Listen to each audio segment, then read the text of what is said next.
Good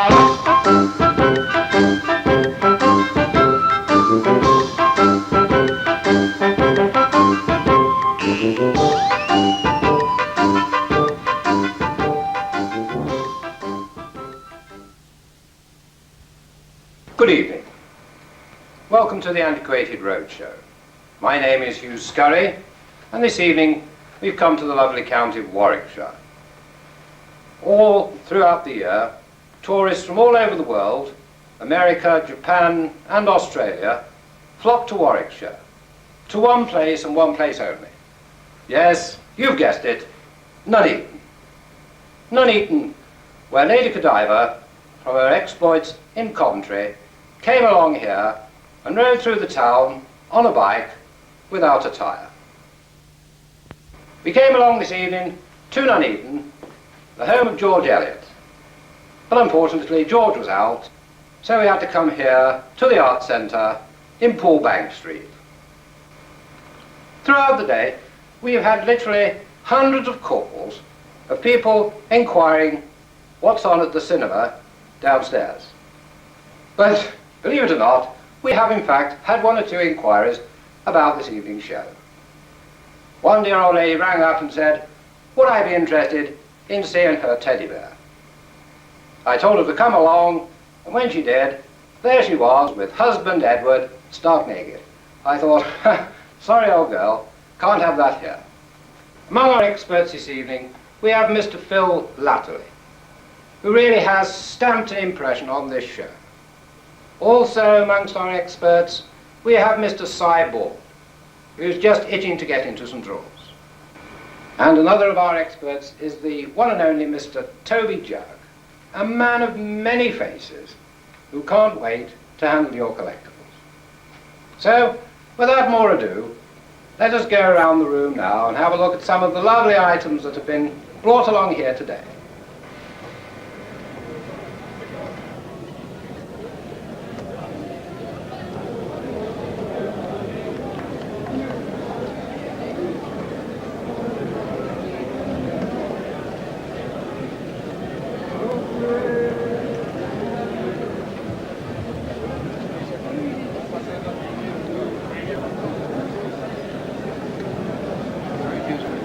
Thank you for bringing it. Good afternoon.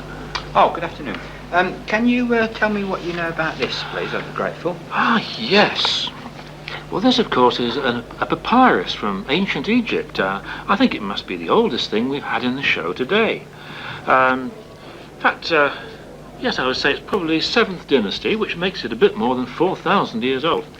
How long have you had it in your family? Ooh. About 4,000 years. Ah, see. Well, although it's very old, they aren't that uncommon. They were, in fact, a sort of advertisement that was made for the tourist at the time, the Sumerian visitors and so on.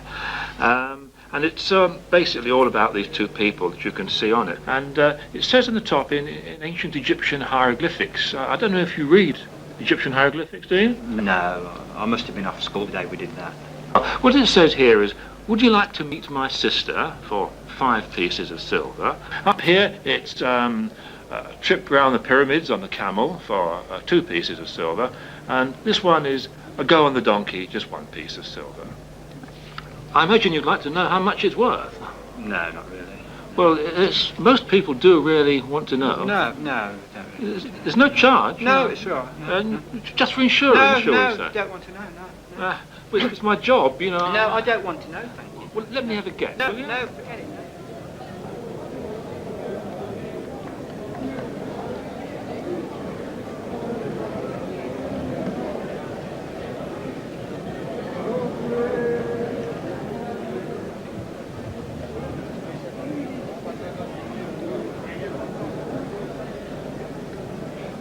Well, I think you'll find that, looking at it, there are several artists have been involved with this.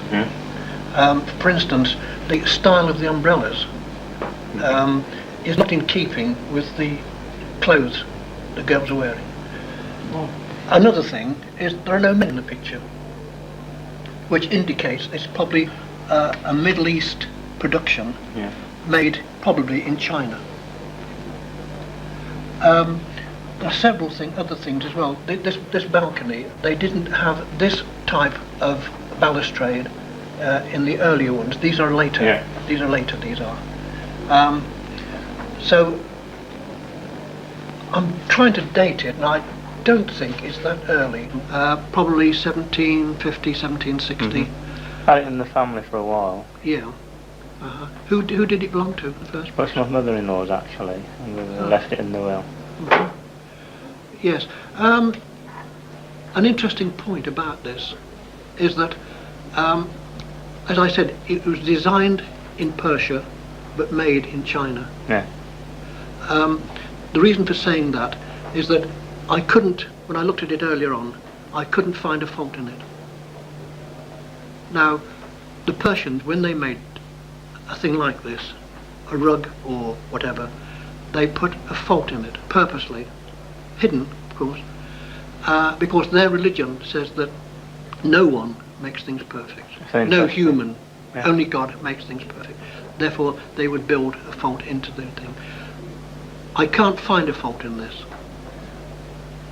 which means that they only designed it and didn't make it. This was made in China. Yes. Okay. It's a pity about the nails in there. That indicates that this was part of a much bigger canvas or whatever. Yeah. There may be the artist or whatever designer's initials on this somewhere. They always put their initials on. Probably, if it's not been cut off, then it's probably down here somewhere. And usually the area, they put it underneath one of these type of footstools because it's not, doesn't distract from the picture. Have you looked at it yourself? No, I haven't.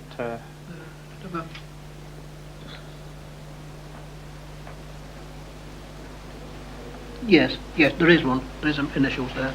It's Mustafa Farouk Ismail. If you look closely down here under this chair, you can see his initials. Oh yeah. MFI. MFI.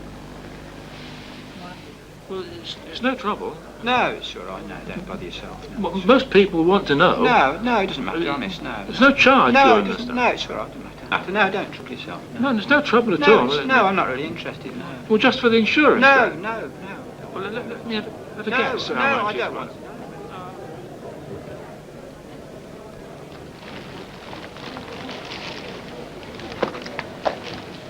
Now this is an interesting item you brought along here tonight. I want to know how much it's worth.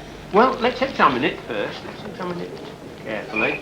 Do you think it's worth very much? Well, it all depends. How long have you had it? About 12 months. Uh-huh. I want to know how much it's worth, though. Yes, I know, but I've got to examine it first. Where did you get it from? My aunt gave it to me. Yeah. She thought it might be worth a lot. Do you know where she got it from? At car boot sale, I think. Yeah. Well, how much is it worth? Well, that all depends. I see here it's made in Germany. That'll make it worth a lot then, won't it? Well, not necessarily No. Well, they're rich in Germany, aren't they? so. Well, they used to be until they knocked the Berlin Wall down. Has it gone then? Oh, yes, they've knocked that down. Or will that reduce its value? Well, do it you may do. Yes, it may do. think? It's got a date on it, I think. Is it 1861?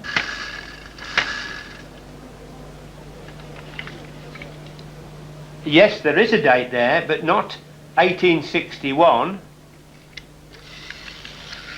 You see, it's 1981. How much do you think it's worth then? 4, maybe 5. 1,000? No, pounds.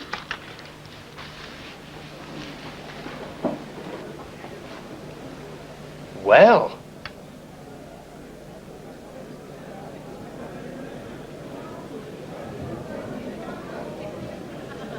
There's no trouble at No, all. it's all right. No, it doesn't matter. I'm paid to do it. No, it doesn't matter. No, I'm not really interested. No, thank Well, you. just for insurance. No, maybe. no, forget it. Ah. No, thank you. No. Well, let me have a guess No, I anyway. don't want to know. For the insurance. No, then. no. Well, let me have a No, guess. no, how I much it's don't worth. want to know.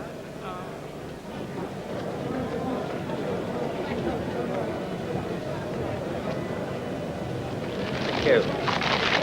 Oh.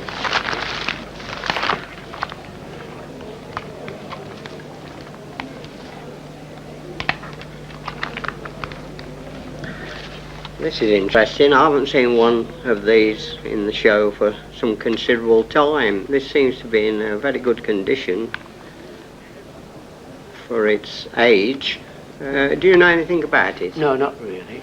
Well, it is a pistol that's made by the famous gunsmiths, Flint and Lock, in the 16th century. It was commonly used by the highwaymen. That's right. Who used to roam the west country of England.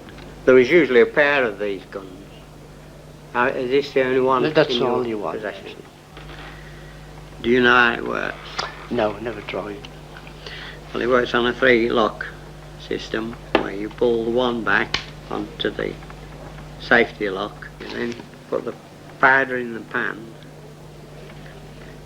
You close the pan to protect it from the weather and you put it on the final cock. Have you ever fired it? No. Away from port. And that's it for another week from the Antiquated Roadshow.